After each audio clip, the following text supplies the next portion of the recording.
What's up everyone, it's Tim and I'm back to give you a peek at my latest project. I've used the Moonshine voice transcription model to set up voice commands on a Raspberry Pi. Moonshine is optimized for real-time or streaming voice audio. It prioritizes speed over accuracy of transcription. This project makes use of the embedding gamma model for intent recognition. Moonshine and embedding gamma make it easy to set up voice commands locally on your Raspberry Pi with Python. I have a Raspberry Pi with a USB microphone right here connected to the USB port on the Pi. I've used a ribbon cable and a Pi cobbler to break out the GPIO pins on a breadboard, but that's optional. And I've connected a standard strip of NeoPixels to one of the Pi's GPIO pins.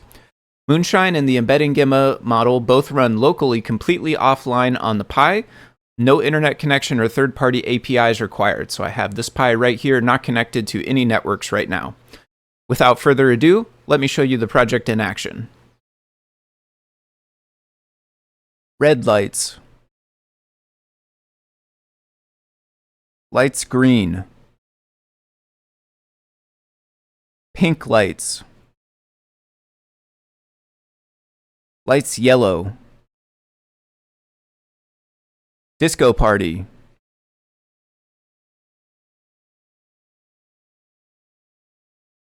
Lights off.